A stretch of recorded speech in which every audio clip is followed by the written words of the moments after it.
Minister of Canada, our guest of honor, will now deliver his address.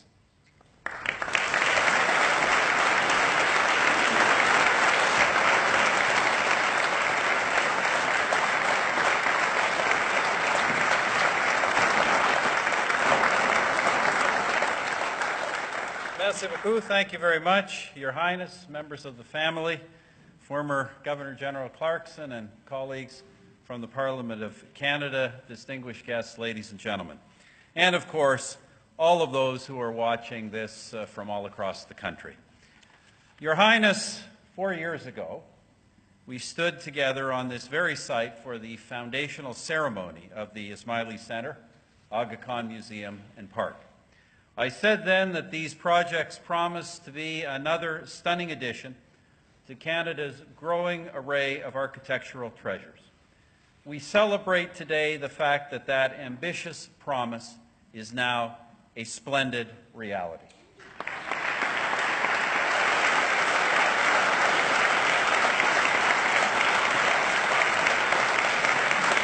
For generations to come, this site and these buildings, as well as the fabulous collection of art and artifacts contained in the Aga Khan Museum, will be a source of inspiration, spiritual renewal, and cultural awareness. They will inspire not only Torontonians, but all visitors to this place, both Canadian and international. I look forward to my first visit to the Aga Khan Museum in just a short while.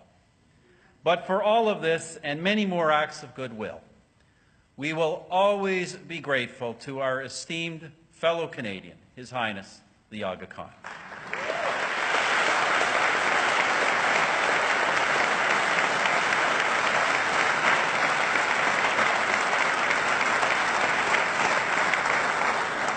We celebrate today, then, not only the harmonious meeting of green gardens and glass galleries, or of Italian marble and Canadian maple. We rejoice, above all, in the special spirit which fills this place and gives it its soul.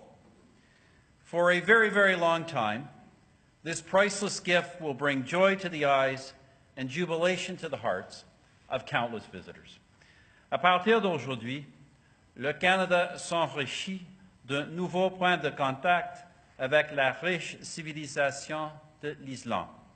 Je souhaite de tout cœur que le plus grand nombre possible de nos concitoyens et concitoyennes perdront avantage de cette avenue de connaissance et de partage qui s'ouvre devant nous. Since his accession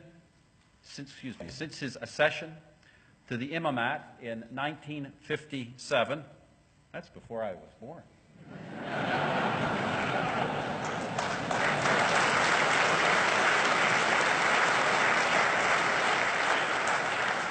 Since his accession as hereditary spiritual leader of the world's 15 million Ismaili Muslims, the Aga Khan has devoted an extraordinary amount of time, toil, and resources to the ideals of Islamic culture and civilization. In doing so, His Highness has contributed greatly to demystifying Islam throughout the world by stressing its social traditions, its history of peace, of tolerance, and of pluralism. When a contrary and violent distortion so regularly dominates the news, this is a vision of Islam of which all Canadians can be proud.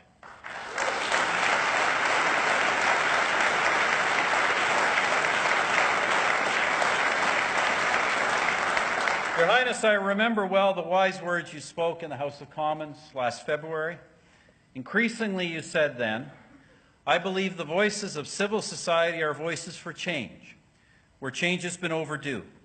They are voices of hope for people living in fear. They are voices that can help transform countries of crisis into countries of opportunity. This is a message that is both universal and timeless. And it does us great honor as Canadians that it is now being propagated so powerfully from our own country, thanks to you, Your Highness.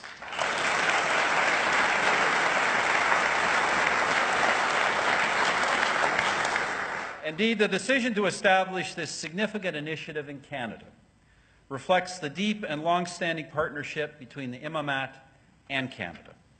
This partnership stems from our shared commitment to pluralism, to civil society, human dignity, peace and understanding. And the impressive facility we are inaugurating today is not the first contribution the Aga Khan has made to the Canadian urban landscape. A first Ismaili Centre was opened in Canada in 1985, nearly 30 years ago, in Burnaby, British Columbia. In December 2008, I had the pleasure, again in the company of His Highness, of inaugurating the delegation of the Ismaili Imamat on Sussex Drive in Ottawa. That building, which has also been singled out for its architectural elegance, is now the seat of the Aga Khan Foundation Canada and the Global Centre for Pluralism. The centre, however, will be moving to a new location, also on Sussex Drive, at the former site of the Canadian War Museum.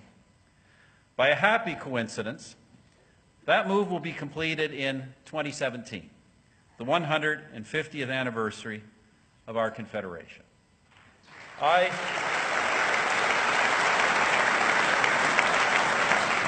see strong symbolism in the conjunction of these two events. They remind us that Confederation was, in fact, an early political application of the sense of pluralism which still guides us today. As many of you know, this year, 2014, happens to be the bicentennial of the birth of Sir Georges-Étienne Cartier. Along with our first Prime Minister, John A. Macdonald, one of the principal architects of our Confederation. It was Cartier who most thoroughly articulated and ultimately convinced the other fathers of Confederation that this new country would only succeed if it could accommodate the common interests and needs of people of different cultures and faiths through the development of a new federal system. C'est grâce à la vision de Cartier, grâce à sa foi dans le respect des différences et le partage des responsabilités, que la Confédération est née. Et c'est comme ça que le Canada va continuer de faire l'admiration et l'envie du monde entier. The wisdom that Cartier advanced 150 years ago, the wisdom of acceptance and tolerance, are lessons that the Canadian Ismaili community teaches still. In doing so, you, have contributed to keeping these fundamental values at the heart of our national identity. I am therefore very delighted to join all of you in declaring the Ismaili Centre open.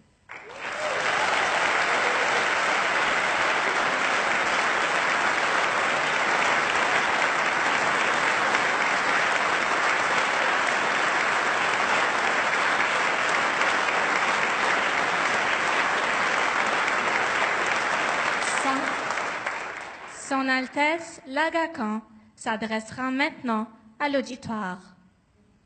His Highness, the Aga Khan, will now deliver his address.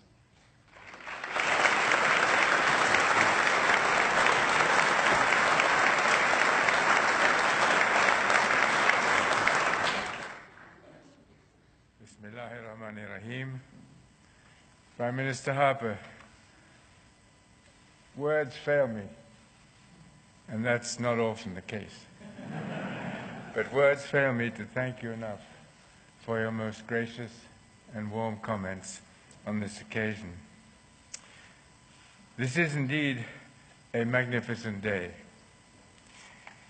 It is not often that we have an opportunity of this sort to come together in a beautiful setting, in a wonderful spirit of friendship, and to dedicate such a splendid architectural accomplishment. As we inaugurate this building, we also have the opportunity to contemplate what it represents, the inspiring traditions of the past, the stirring challenges of the future, and the continuing search for peace through prayer. Depuis les 1400 ans qui se sont écoulés depuis la révélation de la foi musulmane, le monde de l'islam a évolué en un vaste ensemble d'interprétations et de traditions, comme ce fut le cas des autres grandes religions monothéistiques du monde. La communauté ismaili compte bien entendu au nombre de ces expressions spécifiques dans sa reconnaissance d'un imam unique et vivant, mais aussi dans son historicité géographique très diverse qui s'exprime sous la forme d'importantes communautés dans de nombreuses parties du monde. Canada, of course, has become a significant newer homeland for our community, as Ismailis have come here from so many places, from East Africa, from Tajikistan, from Afghanistan, from Syria, and from other parts of the world, all choosing to develop their destinies under the Canadian flag. One of the ways in which the Ismailis have expressed their identity wherever they have lived is through their places of prayer, known today as the Jamaat Khana. Other Muslim communities give their religious buildings different names, from Ribat and Zawiya to Khanaka. And in addition, there are other places where Muslims of all interpretations can come together, such as the non-denominational mosques. What we dedicate today is what we identify as an Ismaili center, a building that is focused around our Jamaat Khana, which also includes many secular spaces. These are places where Ismailis and non-Ismailis, Muslims and non-Muslims, will gather for shared activities, seminars and lectures, recitals and receptions, exhibitions and social events. These meeting halls and lounges, work offices, and conference rooms will serve the organizational needs of the Ismaili community. But they will also, we trust, be filled with the sounds of enrichment, dialogue, and warm human rapport as Ismailis and non-Ismailis share their lives in a healthy, gregarious spirit. Yes.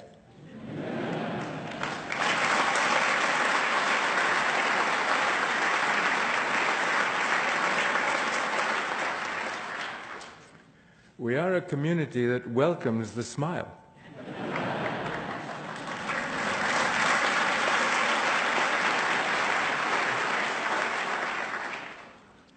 And soaring above it all is the great crystalline dome that you have observed, through which light from the prayer hall will provide a glowing beacon symbolizing the spirit of enlightenment that will always be at the heart of the center's life. The size and complexity that we celebrate today has been immense, and so is the list of those whom we salute for having made it possible. Certainly our list should begin with the Prime Minister.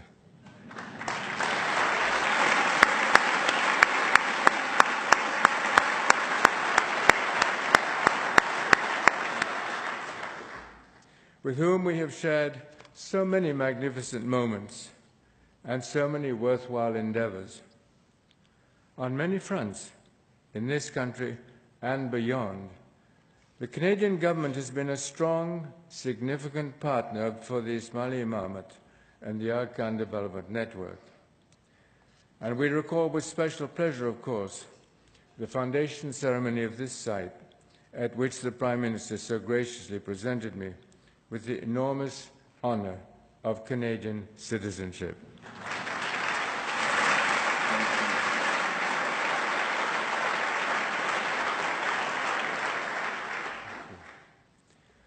We are grateful as well to all the officials who have facilitated this accomplishment in the federal government and in the provincial government, where the Premier's unwavering enthusiasm has meant so much to us.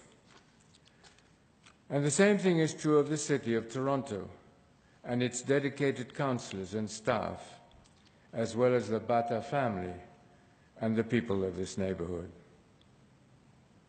I'm also deeply pleased to salute the donors who have so generously supported the building of outstanding Ismaili centers across the world, including this center here in Toronto, as well as the dedicated leaders, staff and volunteers from the Ismaili community who've also played such a significant role. And of course, I want to recognize with special appreciation those who designed, built, and decorated this space, especially the eminent architects Charles Correa and his daughter, Nandita. Thank you.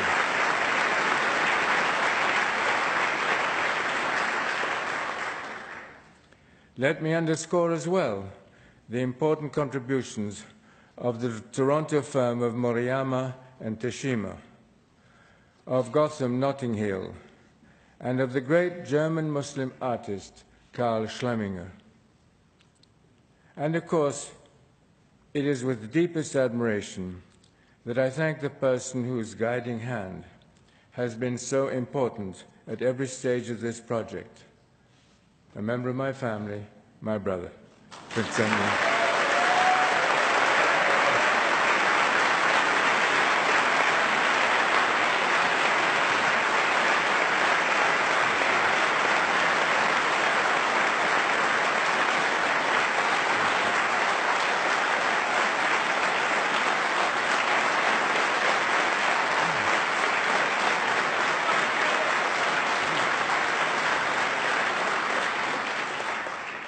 Thank you. Our focus today is on two splendid new buildings here on Winford Drive. But I would be remiss not to mention the new public space that will tie these two new buildings together, the Archon Park, which will have its official opening when the vegetation matures next year. When our planning for the Toronto Ismaili Centre started in 1966, we decided to ask the younger generation of Ismailis about their vision of this building. What did they want it to represent? How did they see it functioning? In response, young people from the ages of 18 to 27 generously shared their aspirations with us. They told us that they wanted a building that would be forward-looking, while also being anchored in traditional community values. They also wanted a building in which they could strengthen their personal relationships, a place where they could not only unite in prayer, but could also develop new life-shaping associations amongst themselves and with other Canadians. They hoped that the centre would become, and I quote, a great avenue through which they could integrate into society at large, a place that would command the respect of all those who would visit it. It is with all these thoughts in mind that we selected for the centre a world-class architect who had designed for many faiths, but also in an idiom for today and tomorrow. He was a man who deeply believes, as he puts it, that, quote, tradition and modernity are not opposites. And the result, as you can see, is a building in which traditional elements of Muslim architecture are given a confident, forward-looking vocabulary. The young men and women whose views we sought back in the year 2000 are now between 32 and 41 years old, in the middle of their careers. It is my earnest hope that the formation of this centre, which will now become theirs, has responded to their hopes 14 years ago. Let me acknowledge, of course, that a part of that response is found in the entirety of this new complex on Winford Drive, including the Archon Museum, welcoming the public with its unique concentration of cultural assets, and the surrounding park, providing a remarkable environment for relaxation and contemplation. I got it right. For peoples of all ages and backgrounds. In sum, I am pleased to think that the complex being opened today does indeed meet the requests that were articulated 14 years ago, even if I have not been able to concentrate all of them in one building. The fusion of tradition and modernity which this building achieves, and the blend of spiritual, educational, and social objectives that it embodies, have also characterized our other Ismaili centers in Vancouver, London, Lisbon, Dubai, and Dushanbe. All of them were designed by architects of great international standing, and I would emphasize of great multicultural sensitivity. Charles Correa, for example, comes from an Indian background and has also designed Hindu and Christian buildings. The architect for our Vancouver Center 30 years ago was Bruno Freschi, whose family is of Italian background and whose work has included a Sikh place of worship. The new Aga Khan Park was designed by an architect of Lebanese heritage, Vladimir Zurovic. And the Aga Khan Museum is the work of a superb Japanese professional, Fumihiko Maki. How pleased we are that all of these fine artists are with us today. Thank you, Billy.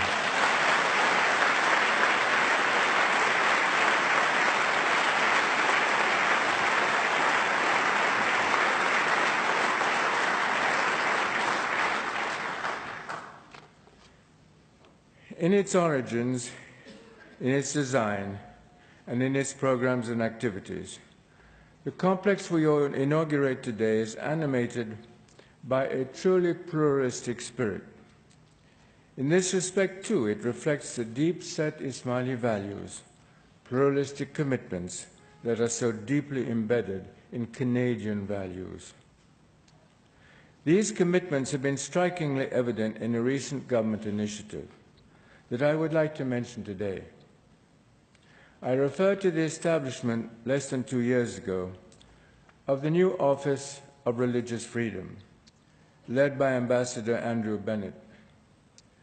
We hope that our organizations in Canada can be helpful allies of the Office of Religious Freedom as it works to support people throughout the world who are targeted because of their religious affiliations.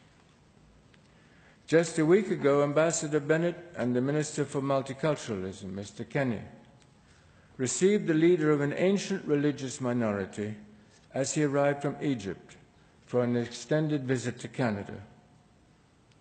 He was Pope Tawadros of the Christian Coptic Orthodox Church. Canada's effort to extend the hand of friendship to Pope Tawadros, whose people have come through difficult times, confirms and renews the great Canadian message of universal welcome. Let me conclude by returning to another context in which the hand of friendship has been playing a major role. When I mentioned that our planning for this complex began 18 years ago, some of you probably wondered how people sustained their enthusiasm through such a long process. Yes, 18 years. My response is to say that through these 18 years, we have been inspired by a great sense of common purpose, as we have sought to create places and spaces of true enlightenment. And in doing so, we have also been strengthened by a pronounced spirit of friendship. And what a joy it is to celebrate that spirit at a time when so much of the world's attention is focused on climates of belligerence.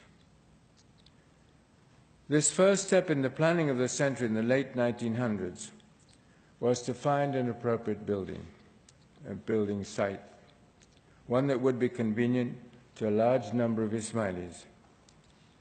This was a challenge in and of itself, as we tried to reconcile the needs of more established Ismailis with the requirements of newly arriving and less settled immigrants.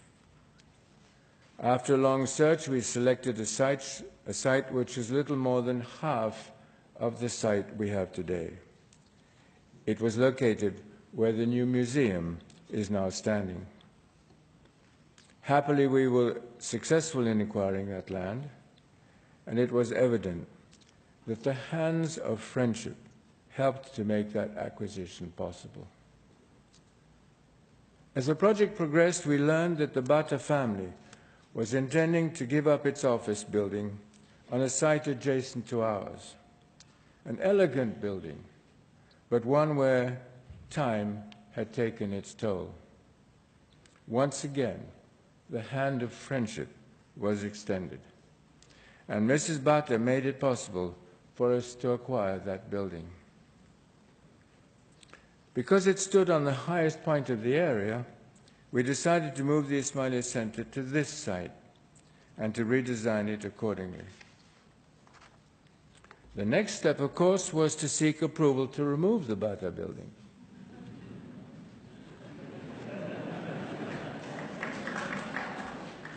As it became apparent over time that the Bata building had little residual life, the spirit of friendship again was present, and we were authorized to replace it. As these events unfolded, my late uncle, Prince Sadruddin Aga Khan, passed away, and his widow, Princess Catherine, invited me to become the owner of their remarkable art collection. Here again, the hand of generous friendship was extended, this time by my own family. Regrettably, Princess Catherine cannot be with us today, but I might note in passing that the decisive role at critical junctures in this process was played by two remarkable women, Princess Catherine and Mrs. Bata.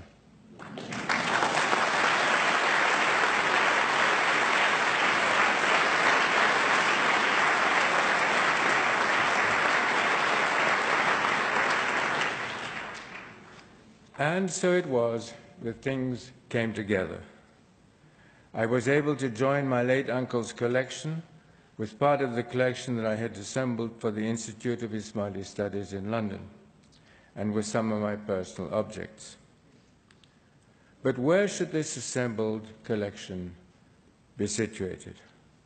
After numerous discussions with many thoughtful people, the decision was made to build a museum on the very site that had been selected originally for the Ismaili Center.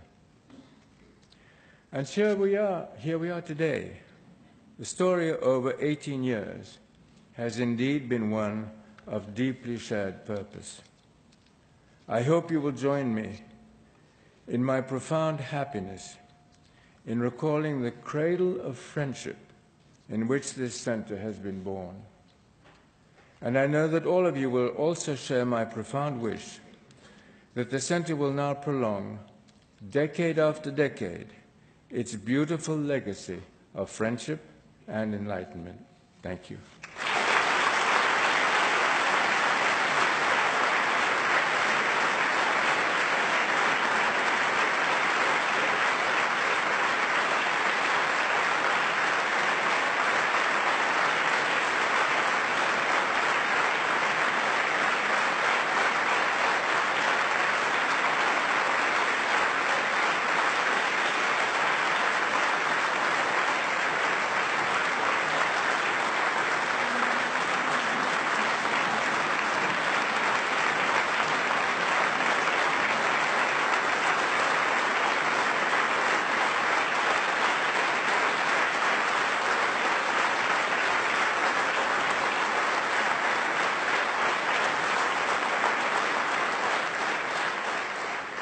Le très honorable Stephen Harper, Premier ministre du Canada,